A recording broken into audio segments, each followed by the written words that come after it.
This is the Red All Over Show, the away end version. If you're watching, please feel free to subscribe. You know it makes sense if you subscribe. If you're not watching, what's wrong with you? You need to sort yourselves out. Get watching and get subscribed. This is a special one. Absolutely special. Please leave your comments, but no swearing, remember. There's kids that watch this. I'll reply to every single one of them. So welcome one and all, and let's get into it. We've got two excellent guests today.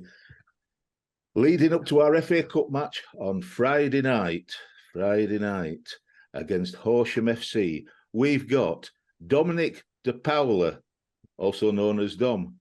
Dom is the manager of Horsham FC. Welcome, Dom. Welcome. Thanks for having us on.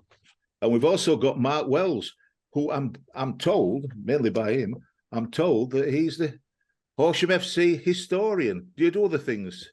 Mark? Are you a jack of all trades? Well, I'm the programme editor and I look after the website, match reports and things like that. So, yeah, a few fingers and few pies. Oh, that's good then. It's got lots to do then, haven't you? Lots to do. Does it keep you busy? Keep you out of trouble? It keeps me busy. It doesn't keep me out of trouble from the wife, but yeah, it keeps me busy, all right. If I'd like to say both to you, Mark, and to Dom, if you don't understand what we're saying because of this Yorkshire accent, particularly from Smithy, don't worry about it. Just say, what are you talking about? And we'll try explaining in proper English as opposed to Barnsley English, which is not always the same thing. Right, to start with, I'd just like to say this to start with, and it's up to anybody else if they wish to comment. The game has been put onto a Friday night at 7:45 kickoff. It's fair to say it's caused a fair bit of consternation and dismay among lots of people. It's caused a lot of problems for Barnsley fans because they can't make it. They could make it on a Saturday, but not so much on a Friday night. Bonfire weekend, lots of bonfires on Friday night. My son himself and one of my grandsons can't make it because they've already promised to go to a bonfire night. So that's a shame. So that's some money that the club and your own club, Horsham, are not going to be getting, which is a big shame.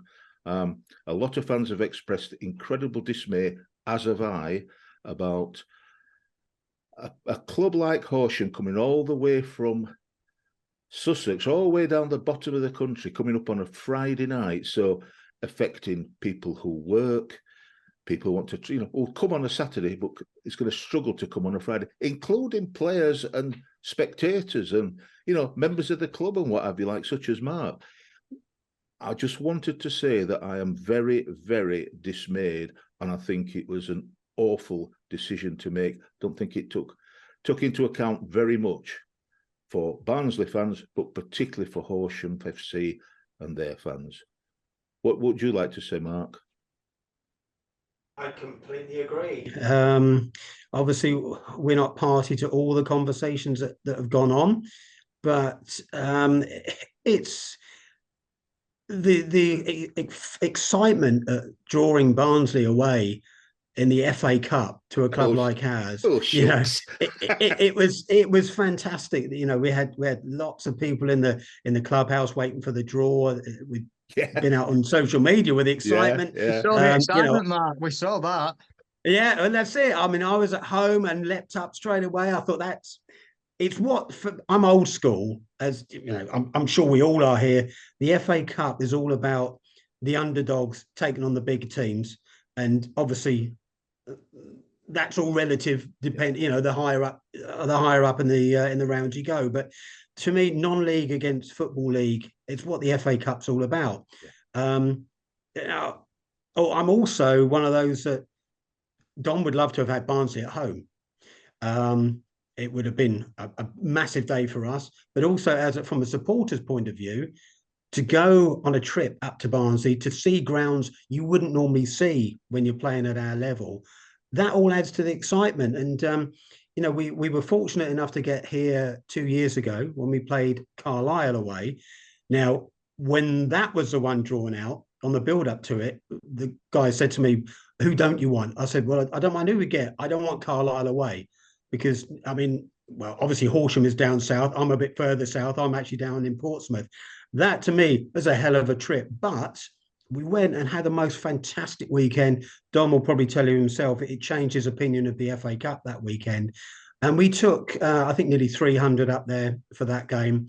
You know, we had day trippers coming up, we had weekenders, and it was just brilliant. And everybody, those that didn't go to Carlisle, but have been, if you like, brought up or heard all the stories about Carlisle, were thinking, bingo, Barnsley, this is our Carlisle, this is our moment.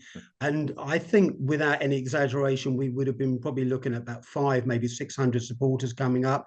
As I say, some staying over for the weekend. So you've got the revenue going into the local hotels as well. So it would have been fantastic for both clubs, I think. I mean, yeah, I'm not pretending for 1 minute that this is going to be a big crowd for Barnsley, because of course at the end of the day it is only a non-league team you're playing. But to play it on a Friday night and deny at least 50% of those supporters the opportunity of getting up to the game, it's devaluing the competition, it's devaluing the actual match itself. I know, we were talking earlier that there are some Barnsley fans who have decided they're not going to go, whether it's because they can't go or whether out of protest. But I think it's a real shame, because it's going to leave a real sour taste to the actual tie. What could have been a fantastic occasion from a selfish point of view, most certainly for Horsham. And I think Barnsley supporters would rather have seen a big turnout of away fans they've never come across before. And it's just a massive shame. And yes, I'll say it, I can't go, and I'm bloody annoyed. I cannot get time off work. And the same. That's the thing, Mark. It's so frustrating that you've gone all the way through the preliminary rounds to get to the first round of the FA proper, and to be left like this. It's such an injustice. I feel for you. I really feel for you. And especially you, Dom, and for the players, because, you've got to put days holiday in. And are your players part-time, semi-pro, amateur? What's the ratio? Yeah, they're all part-time, so everyone within our squad's got a day job. The logistics of getting up there has been really tricky, to be honest, and we've had to sort of compromise quite a bit in terms of what we wanted to do and how we wanted to do it. But I just echo Mark's thoughts, really. I think the sad thing about it is, if anyone did any research on Horsham as a football club, and all the interactions we've had with the Barnsley fans, they all seem really, what football's all about. But our supporters, I've been at the club 9 years and been around Horsham and gone and watched them previously. Our supporters are about as friendly as you're going to get. So if it was being made on a pure decision about, managing a game of football, it just doesn't make any sense, to be honest. I think if South Yorkshire Police had maybe discussed anything with the Sussex Police, they would have realised that there's nothing untoward about our football club. I can't think of a single isolated incident in my 400 odd games at the club. There's never been anything. So it's a real shame, and it would have been nice. Again, Mark touched on it, but our supporters around Barnsley, I can't imagine it's that busy this time of year for tourism, if it's anything like where I live in the dead of winter. But X amount of hotel rooms, X amount of restaurants booked out.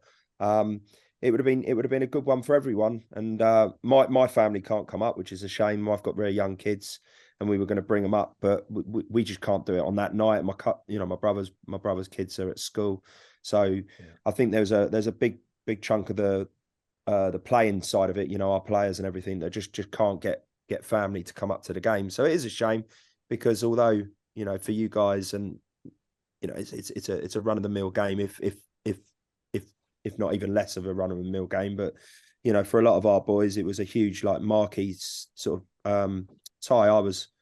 When I was a kid, you guys were in the Prem. So it's one season, Dom.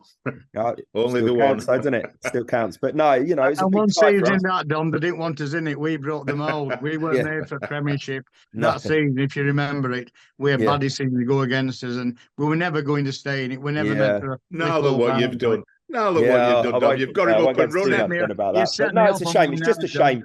It is just a shame that that it is what it is, and we have to accept it. But I feel for the people who can't attend. I feel for some of our players who can't have their families at that game, and we just have to roll with it. Really, I don't really blame Barnsley for just rolling with the decision, because it as a football club, because it doesn't massively impact them in any way apart from, you know, a bit of disgruntled support. I don't particularly blame anyone. I just feel like it's not a super, you know, there was no thought behind any of it, and unfortunately that happens so often in football, that the people that are actually going to the games, there's no thought given to them, and we see it, you know, all the time. You know, we're based down near Brighton, and some of the games where they go up into the north, they can't get back on the trains. There's no trains planned with the TV games and stuff. So that's football, modern football. We just all have to roll with it. But unfortunately, it's just, you know, dampened it a little bit for all of us. Well, some Barnsley fans, sorry Andy, have put out, come on, Barnsley fans, let's go and support this game, get behind our club and support Horsham, and let's get as many fans into the ground as we can, so you can get the funds from a cup tie. So there's a lot going around up here. Yeah, we've seen a lot of great stuff. I mean, like I said, you know, your support have done you credit so far in terms of comments on social media, and we've seen a few bits. I'm not massive on social media, but I've been sent a few bits and seen some stuff. So it seems like, you know, in general, you're a, you know, good bunch of football people, and that's, you know, that's important, isn't it? I think there'll be a lot of people looking forward to this match, though, because yeah, against a team that we've not played before, against a team that we knew very little about, which is why I'm really grateful that the pair of you have agreed to come on this show, so that we can, you know, get some ideas, better ideas than scrapping about on Google. Yeah. You know, especially from Mark. I'm expecting War and Peace from Mark in a short while. Well, we haven't got that long, have we? I was going to say, yeah. When I ring Dom for a chat for the program, a quick half an hour on a Monday turns into quite easily could be about 2 or 3 hours if we both had the time. So don't give me that opportunity. I'll go like that then. I'll go like that when it's yeah. We'll summarise each season. You'll know when it's enough, Dom, because Smithy at his age will have nodded off. Okay. So, right, Mark. Let's get into that then. Tell me, I'm going to say tell me all you know, but please don't. Tell me about Horsham FC and its background, its history, and all that. Tell us. Well, let's start first of all with Horsham itself, because I'm sure. Have you got to read it, Mark? Have you got to read it? Don't you? I thought you were an historian. Don't you just know it? To be like that. If I'm confident and it makes it sound like I know what I'm talking about, you won't know anyway, so I can get away with it. So whatever you want, can't you? So what you want. I know more than you, Andy, and Mark. They were formed 16 years before us in 1887. Yeah, they were. Yeah. Well, I was going to start off with Horsham itself. So for the Barnsley supporters that don't know where we are even, so we're down in West Sussex. So we're about 10 miles from Crawley. About less than 20 miles from Brighton, so that's the sort of area we are. Very, very close to Gatwick Airport. The football club officially was founded back in 1881, but there's records of us actually having a Horsham team 10 years earlier, 1871, which it was basically a bit hit and miss in those 10 years. Playing friendlies when we had players available, because obviously football was very, very much in its infancy back then. So not an awful lot of people played the sport. So we took our official history from when we reformed in 1881, which is a shame we came to that decision, because if we'd have gone with 1871, it would make us the oldest club in Sussex. It would make us older than the likes of Aston Villa, Everton, Man United, teams like that. So we've been around a while. We played in the West Sussex County League to begin with, and then we basically progressed into the County League. And the 1930s was our heyday. We won the County League title 6 times in that decade, regularly scoring over 100 goals, and you know, sort of 4,000, 5,000, 6,000 crowds were pretty much the norm back then, when admittedly it was a boom time for football in the whole country. And then we kind of carried that on after the war, and we reached the FA Cup first round for the first time in 1947. We played Notts County at a time when they just signed Tommy Lawton from Chelsea, which was a massive news at the time. And we had the temerity to take a first-minute lead, and ended up losing 9-1. But we sort of made our mark, and then we sort of progressed through the leagues from there, and got to the 1960s, and we reached the first round proper again. we hosted Swindon Town, and with a fella called Don Rogers, who made his name at Crystal Palace. Absolutely run the show, beat us 3-0. We had an just under 8,000 crowd for that at our old ground. But you know, when you talk about clubs of our sort of ilk, if you like, that these sort of occasions are once in a generation thing. That was the way it was. 1947, then not again till 66. Then we had to wait again till 2007 before the next time we got to the first round of the FA Cup. But then we went one better and got through to the second round, where we played Swansea City, who were at the time, they were top of League One. They were the highest ranked club we could have faced. We were at home in the first game. We were on Sky TV. We drew 1-1 on a horrendous night. The weather was so bad. It's like what we're seeing at the moment. And the pitch afterwards wasn't playable for about 3 weeks because it took such a hammering. But we drew there and then got a replay away. The first FA Cup tie to be held at the Liberty Stadium. We went 1-0 up, 2-1 up.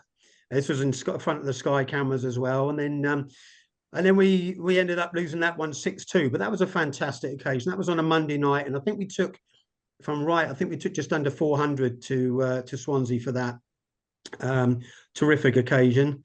But it's not all been sort of FA Cup glory, really. I mean, we nearly went out of business in the late 1970s, and we had some extremely hardworking, selfless characters that were involved with the club then that kept us afloat. One of whom was our much loved former president, Frank King, who sadly passed away not too long ago.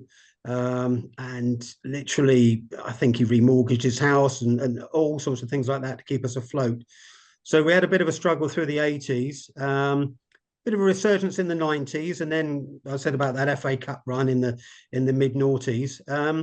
But then we fell away a little bit again, and we had to cut our cloth. We were ground sharing. We sold our ground because to be honest, we couldn't afford to keep it going. It was a great, proper non-league ground, lovely, big, long, covered, sweeping concrete terrace. But the ground was falling apart. So we sold that and had, I think, probably about a decade ground sharing at various grounds around Sussex before we got our new stadium, which is now just slightly on the outskirts of Horsham. And the season we moved into it, Dom did the very excellent thing of getting us promoted via the playoffs to the Isthmian League Premier, where we hadn't been for I think it's about 7 years, and under Dom we've just continued to improve every single season. In his first year we won the County League, so we've been relegated right down to the County League, and we won that in the end, an absolute canter, and that reinvigorated the support for the club, because we've been away from, we hadn't had our own ground for so long. Fans were drifting away, and then this team came along and we scored, I think, was it, Dom, something like 134 league goals or something like that season, which is our highest probably since going back to the 30s. And the support started to grow. Have you still got those? You've not got those players now, though, have you? Please tell me you haven't got those players. No. We just got one old fellow at the helm still, but then we got promoted from Division 1 through the playoffs into the Premier Division, and now I think we're a very well respected Isthmian Premier Division team. Last season we finished our highest position ever in our history of 6th, 2 points outside the playoffs. We've won, since Dom's been there, we also won the League Cup for the first time in our history. We've been an Isthmian League team since 1973. So it was the first time we'd ever won it. We'd never even reached the final before. These wins like we had against Dorking Wanderers in the last round, a National League team. 2 years ago, we defeated Woking, another National League team. The only shame is that up until now, our capacity has been less than 2,000 at the new ground. But had we had an increased capacity, which I think we've now got the green light for, we could have probably had closer to 3, maybe 3,500 for the Dorking one. The locals have really got behind Dom and the team, because it's successful, yes. It's a good place to watch football as well. But the style of football we play is just, it's entertaining. It's entertaining football. Dom has got a football playing team, not like sometimes in our leagues, you have to have a very physical, robust side that sort of whack it, chase it, let's just get out of this league. But it's never been anything like that under Dom. And the supporters like their football at Horsham. They like it to be played the right way. And that's what it is at the moment. And the club is just going from strength to strength. And I think, getting something like the rewards of a Barnsley trip and the FA Cup, it's almost like the cherry on the top of the cake, really. And you're coming down to this game with 2 victories in last week, aren't you? 2-1 victories. Well, 3 really. Yeah, we had. 3. We won at Carshalton recently. After I think Don, we were a goal behind, weren't we, in that one?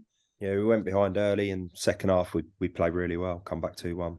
We've had a week of 2-1s, so three. And the specials. Yeah, I always predict 2-1, Dom. Always 2-1. Safe bet, isn't it? I don't trust our defence not to concede 1 goal. I find it hard to predict that we'd lose. Well, you've given him a glowing reference, Mark. Dom, I think he's stealing your thunder a little bit about your style and what have you. I've seen reports of your style being a good football inside rather than lump it up and chase that, passing it and especially attacking down the wings. So for us, that's lovely, because we like to see passing football, good passing football, purposeful passing football. So that's something to look forward to. Tell us a little bit more, if you don't mind, Dom, about give Mark a rest, because he might lose his voice in a minute.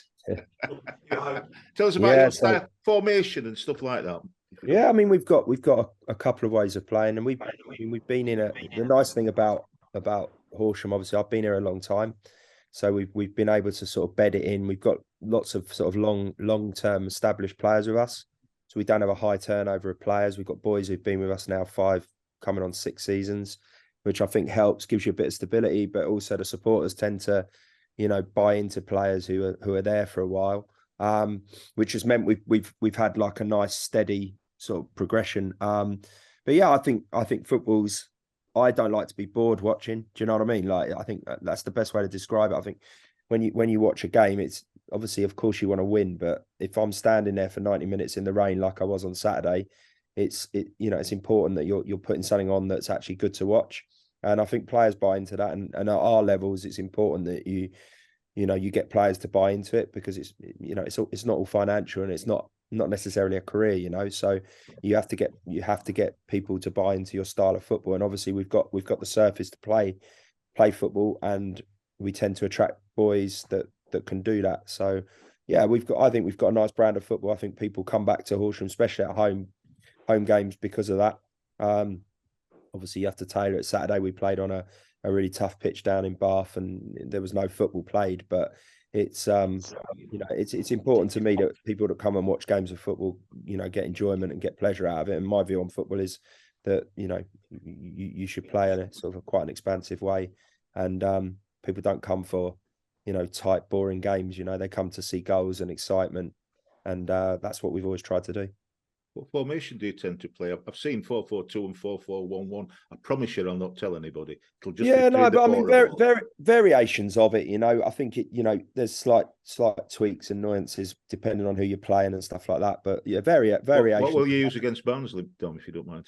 Well, to be honest, we were talking about it today. So yeah, we've got a couple of things we look to do. But obviously, we're playing against a team five above. It's not going to be us, probably putting our stamp on the game, if that makes sense. I think we have to accept the fact that we're not going to be on the ball. All the things that we're normally good at in a game is probably not going to come into this one. So, but formations is kind of just how you start a game, isn't it? I think things move around as the game's played, and we've been watching quite a bit of video of Barnsley this week, and we just need to come up with something that will give us the best chance to be in the game. yeah, I mean, variations of it. We've played all sorts over the last 2 seasons, really. We've got quite an adaptable squad. We've got quite a big squad this year for our level. Just by pure chance, we seem to have got some good squad depth, which means we've got a number of different ways of playing, which is quite nice. I mean, we're unbeaten away from home, and looking at you, 17th league, and you've won 4 away from home, haven't you? 1 2 at home and 4 away. So similar away from home to what we've been doing, with results. Yeah, it's weird because last year we were horrific away from home. Like it single-handedly cost us the playoffs. I mean, we were so bad. We've tweaked a couple of things this year. But yeah, I think we've got a good squad this year. It's for our level. I think we'll be okay, and we're doing all right. We've got a really good group. They're a good, honest bunch of boys. They work really hard for each other. They get on really well. They got stuck on a coach on the way back from Bath on Saturday and spent a good 7 hours with each other on and off at service stations. And they're a good group. I think they're here for the right reasons, which is important in non-league. It's a good club to be at, but also we try and get good groups of players together, and I think that's shown on the away games. They're really tough. I mean, I'm sure it's the same at every level, but they're really tough in our league because you're travelling, you finish work.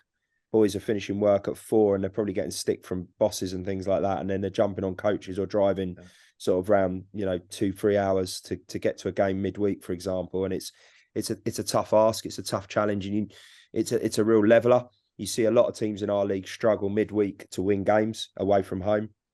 So we've tried to put some things in place this year, but it's still a challenge for us as non-league players. If you talk to your players, Mark, Dom, I'll tell you this much.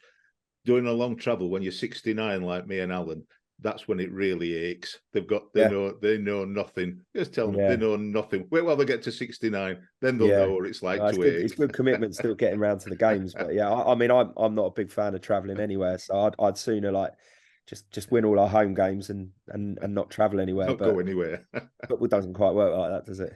No.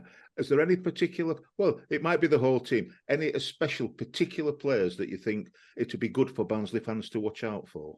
I don't know really. I mean, you think of our attacking players. We've got Dan Ajakai, who's a threat. Jack Mazzone, who last year was our top goal scorer.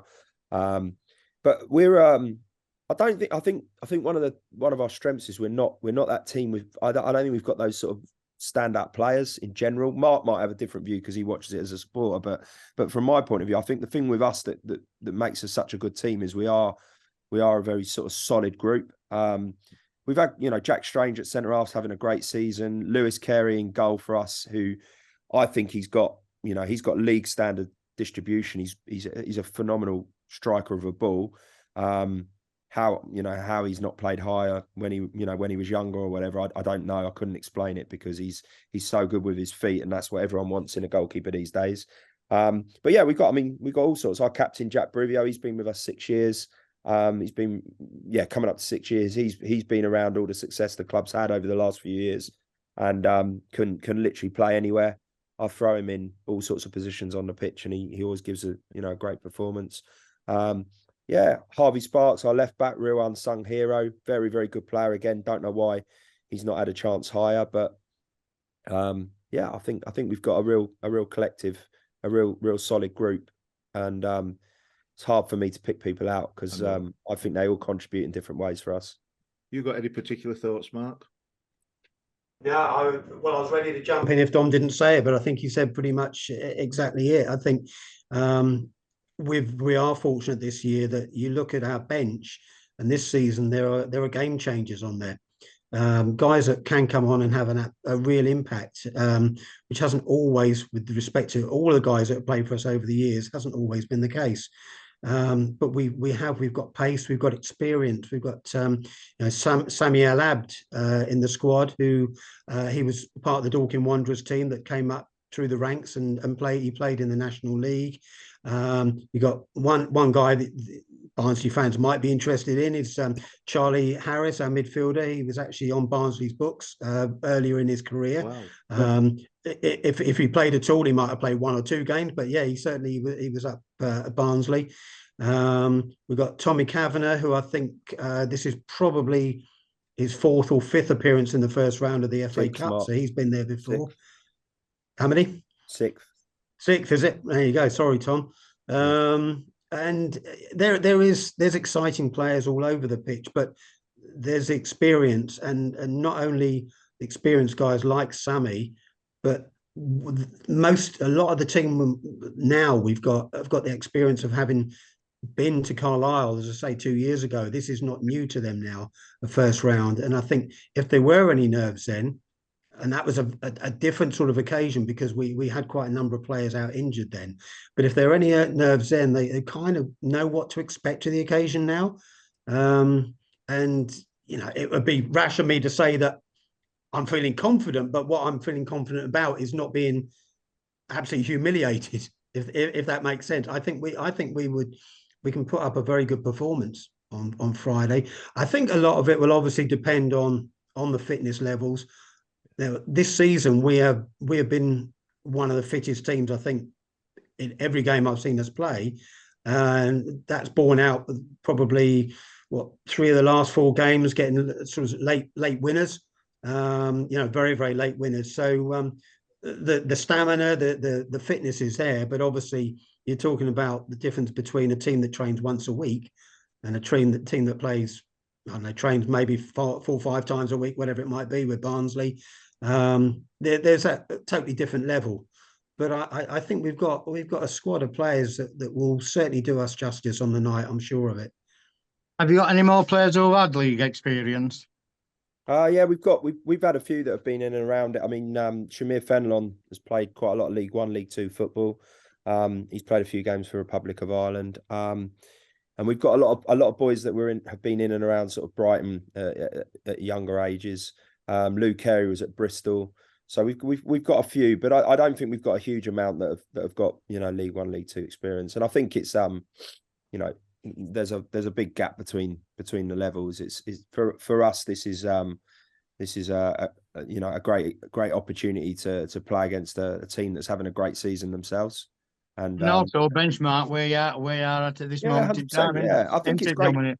Yeah, 100%. Yeah, we're going to go up. We're going to prepare like we always do, but obviously be mindful of the fact that I said we had probably about a 15% chance of beating Dorking in the previous round. So I think we've got far less than that. Let's put it that way. But we'll give it our all. And as Mark says, from my point of view, I just want to see the boys do themselves justice, perform at their best, and I know they'll give everything they've got. And that's it really. I mean, it'll be a great occasion regardless, and we're going to go and enjoy it and make the most of it because it's a tough graft to even get it. We've played 6 games. We've actually played 3 teams from leagues below us, and each one of them's been really tough. And then we had the Dorking game, and Dorking was a local derby, and me and their manager know each other really well. There was a lot of things going on that day, so we're going to make the most of this. This is kind of the reward for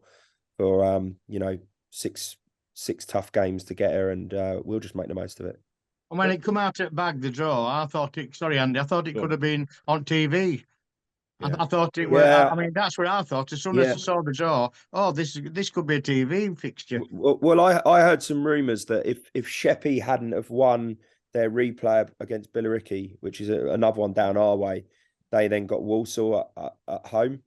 I heard rumours that if that game had gone the other way and it had been Billericay playing against Walsall, it would have been us. So Sheppey are now the lowest ranked team, I think, in the competition. So they had to put that one on after the replay. But such is life. It's a shame because that would have been great. But let me ask you. And I think, sorry, Andy, I think had we been drawn at home, rather than away, I think it would have been an absolute banker to be on TV. I think perhaps that suggests that the powers that be don't expect that we can pull off any sort of a result on Friday, and it may be that it's right, but it's still, that's the glamour. It's the glamour of the FA Cup, like I said at the start, non-league against Football League. Why not? It's not a match you're going to see every weekend. When you're going to get to the 3rd round, it's going to be Man United against Everton or something like that. It's going to be the obvious pick. Boring, and that's the kind of thing I think that kills off the FA Cup. It's those mismatches that make it the competition it is. Well, we've seen us lose at Marine and Rill, haven't we, Andy? We saw lose at Rill in a 3rd replay at Old Trafford. We're not counting any chickens. No, it's not the Barnsley way. We know the FA Cup. let me ask you this, Mark, because obviously don't want to upset Dominic with this. Let me ask you this. Picture the scene. Few minutes to go. It's 0-0 or 1-1. You're inside the Barnsley area or just outside the Barnsley area. Which player of yours is going to go down like there's a sniper in the crowd? Well, actually, any of them, really. We have a tumble down 10. Our boys are too naive. I wish they would. They are, really. Yeah, they really are. We played Dorking, and obviously there's a lot on that game. And with I think it was about 3 minutes to go, one of our players has burst down the right-hand side, cut inside, gone to try and score, miskicked it straight to the keeper, who's then gone and given them that one final attack. And I'm like, that's naivety in its finest. You know what I mean? Like, just go down into that corner, just waste those last few minutes, take the stress off. But no, he wanted to score. But, yeah. I'll tell you this much. A few weeks ago, I did an away end with Leighton Orient, a Leighton Orient podcaster called Adam Parks. And I asked him that question. As Alan showed, we call it tumble down Ted because he goes down like he's been shot. And I said, have you got any players, Adam, in the Orient team? And he said, oh, yeah. We've got so-and-so at centre half. We've got so-and-so in. Oh, him up front, he'll go down as well. He'll give me a list of players that watch out because, he'll definitely go down him. So just a bit of fun. Just a bit. Yeah. You know what, Andy, again, that's something else that's the appeal of watching football at this level. We all see the Premier League stuff and the Championship, where they go down like a sack of spuds. It's honest, without sounding too patronising. It's honest, true, proper play for the love of the game football. And you know, again, as much as people come along because they want to see entertaining football, they would a lot of them. I'm absolutely convinced would not come if they were seeing players diving every 5 minutes. And it's that honesty that makes non-league football so much more appealing, I think. It absolutely is. Just well, when we were in Premiership, we got it with Ginola, didn't we? With Spurs and that. Oh, I mean, end of the day, we've come up with football. I started watching 59-60, and you did, Andy, didn't you? Early, we've seen game progress so far, and it's not the game you once loved. You know, it's more athletic. You can't put a tackle in, and if you blow on somebody, he'll go down.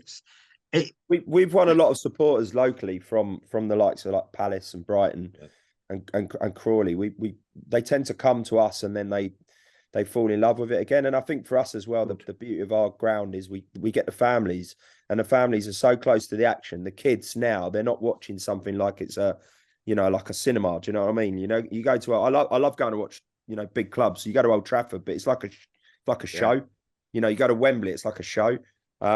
The kids at our place are sort of almost they're next to the players. They're getting their shirts and bits and pieces signed and everything. And it's sort of without, like Mark said, you don't want to sound too corny, but it is one of the major appeals of the levels we're at, that you have real interaction with the players. They're all in the bar after the game. They're all sort of around the club, and they hang around a lot longer. You know, that you do get people moving around in non-league, but we retain players. So, the supporters are sort of, they're seeing the same people year in, year out. We're not turning over 25 players every year, and then you've got to fall in love with a new batch of players. We retain them. So yeah, it's definitely, that's what's taken a lot of. That's where we've got a lot of support on, like the Palaces of this world and Brighton, where it's become very commercial and expensive as well, I suppose. Yeah, the costs of it all. I don't want to scare you both, but we only got one penalty in 69 matches very recently, and we missed it as it happens. Right. Scored the follow-up, but we've had 2 penalties in the last 2 games, so we're on for the hat-trick. So, okay. Let's hope it doesn't go to penalties this time anyway. Otherwise, we could be playing all night with our record as well. So it took us 590. Bother diving. It took us 592 days to have a penalty at Oakwell, and then we got one on Tuesday. And we got buses. It is. Get one, it's like London bus. Yeah. Another one comes along straight away. Yeah. We seem to be a lot more successful from about 25 yards than 12 yards. So if the tie had to be decided on anything, we go for free kicks rather than penalties, I think. Yeah. Is there anything that you'd like to ask us, or anything else you'd like to say? No, I mean, from my point of view, I'm really looking forward to coming up, and it's going to be, like I said, it's going to be a great experience for our team. And I want to thank, you know, the people of Barnsley who have made positive comments around this game and have been supportive of it. As I said, you know, you seem like proper football people, which is nice. And hopefully we, you know, regardless, we have an enjoyable, you know, some people I'm sure will stay over and I'm sure they'll have an enjoyable time up at Barnsley. And yeah, we can't wait. We're really looking forward to the game, and it should be a good one. Let me ask you finally, if you feel you can, predictions. What do you think the scoreline is going to be? Mark, you go first. I'll give Dom a chance to think. And Alan, I'll come to Alan last because he really does need time to think. Okay. You can say anything. Say what you want, Mark. Say what you want. Go for it. You're going to win 10-0. Say what you want. The reality is that it should be a comfortable home win. I've got this sneaky feeling that we could do a little bit better than what a lot of people might expect.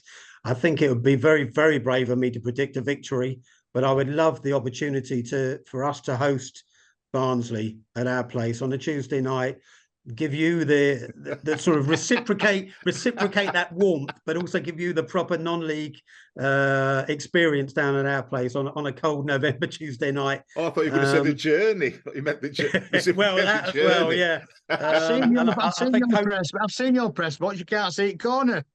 No, I know, that's right. So go on, Matt. Don't be interrupted by us. Right, okay. I'm gonna stick my neck out and go for a 1-1 draw. Dom, you won't get me predicted, I'm afraid. Alan, what do you think? Asking that question to a manager, Andy, you should know better. At your age, you should know better. You got to try, haven't you? You got to try. I would expect him to say 6-0 to them. That's what I thought you were going to say. We'll beat you 6-0. That's what I'd have said. Go on then, Al. What do you think, Al? And we mark one apiece. They deserve to see us at their ground. At least they deserve that. And then we'll go, as you say, thrash them. Yeah. Well, that's what I mean. My thing, and I don't want to offend either. I think we're going to absolutely thrash you 2-1. Well, let's hope. You'll both and all your supporters, but you'll be made very, very welcome. On Friday night. Let's hope this fireworks. Let's hope this fireworks, and it's a great game to watch. We have a rather unique set of supporters. I don't know whether you've come across this so far, called the Lardy Army. Yeah, me and Alan could be part of that. Well, honorary members for the night. So if we've got time, I'll tell you. It basically goes right the way back to the very late 1990s, early noughties, where we weren't particularly putting up any trees, and we had a rather sort of interesting group of guys that very deprecating, singing songs about we're not very good, and basically their ethos is they worship everything that is unhealthy, so like lager and lard, and from that came the nickname of the Lardy Army. And one of the quirky things they do before an FA Cup tie, especially away from home, they send a bar of lard to the hosting club with the compliments of the Lardy Army. And it's kind of something that they've done for the last sort of 20-25 years now, normally taken with the pinch of salt it's supposed to be. And I know when we did it at Carlisle, the chairman then thought it's hilarious, and they put it out on their social media. But it's just one of those things. It's colourful. It's the Lardy Army almost is all of the Horsham support now. You've got the young kids that are coming up wanting to be part of the Lardy experience, and it's just poking fun at themselves really, and a proper love for the game. But they're just it's just a bit quirky. If we were allowed to bring it into the ground, we've got one of the biggest flags you've ever seen with Lardy Army on it. But they follow the club through thick and thin. They've got their own Twitter page, Twitter account, and they are really the backbone.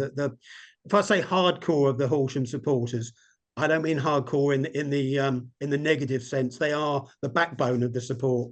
And I think we'll see a few of them on Friday night. I think we should have early indication, probably should be about 300, 350 that should be there, hopefully a little bit more. But if you're looking at that and think, what the hell is that all about? It's the Lardy Army. Hopefully, you'll know a little bit more about them by the end of Friday night. When we How started, did you get the nickname of the Hornets then? And that was a fan competition back in the late '60s, where the club didn't have a nickname, and the local press ran a competition to see what we should become. And there was all sorts of nicknames that came out, and yeah, I think it was the colours of the kit at the time, the yellow and the green, and whether must have been a bit of black in it as well, perhaps. But yeah, it came up with the Hornets, and it stuck. So yeah, it's been our nickname since I think about 1969. It was. So yeah, just a local competition.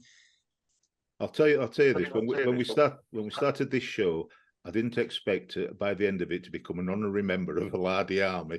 There you go. Something I did not expect, and for that, that's lovely. I know now how I can fry my bacon, sausage, and black pudding.